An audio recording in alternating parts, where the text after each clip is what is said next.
অসমৰ জনগণে প্ৰয়োজন হলে দেশ সলাবও পাৰো, প্ৰয়োজন হলে দেশ জ্বলাবও পাৰো। গতিকে চিধা চিধি কথা, ইয়াত গ্ৰেপ্তাৰ চেপ্তাৰ কথা নাই, এনকাউণ্টাৰ লাগে।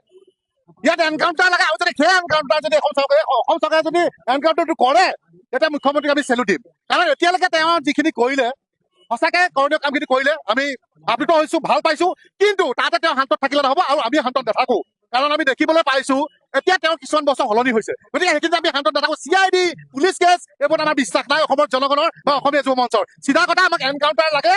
তেওঁলোকক যদি সঁচাকে এতিয়া গ্ৰেপ্তাৰ কৰিব বুলি আমি শুনিছো, যদি গ্ৰেপ্তাৰ কৰে, মই জানো যে মেডিকেল নিব, আৰু মেডিকেল যাওঁতে হয়তো তেওঁলোকে পলাব পাৰে। কেলে পলাওতে তেওঁলোকক ধৰিলে নহব। মুখ্যমন্ত্ৰীয়ে ভালকে জানে যে কেনেকে কি কৰিব লাগে। গতিকে আমি অসমৰ জনগণে সেইটোৱে বিচাৰিছো যে এনকাউণ্টাৰ লাগে।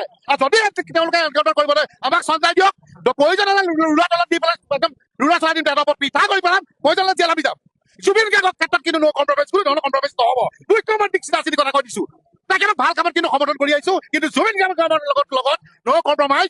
তুমি যদি সঁচাকে মুখ্যমন্ত্ৰী অসমৰ জনগণৰ লগত আছা, অন্তৰাত্মাই যদি সঁচাকে হৃদয়ৰ পৰা যদি জুবিন গাৰ্গক তুমি ভাল পাবলৈ শিকিছা, এই সিদ্ধাৰ্থ আৰু এই শ্যাম কানু, এই 422 দালাল, পইচা খকুৱা ডকাইতকেইটাক তুমি যদি নোৱাৰা আমাক সমজাই দিয়া।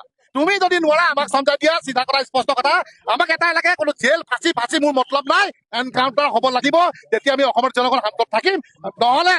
নহলে আমাক সমজাই দিয়া, আমি কি কৰিব লাগে আমি কৰিম। চিধা কথা, স্পষ্ট কথা।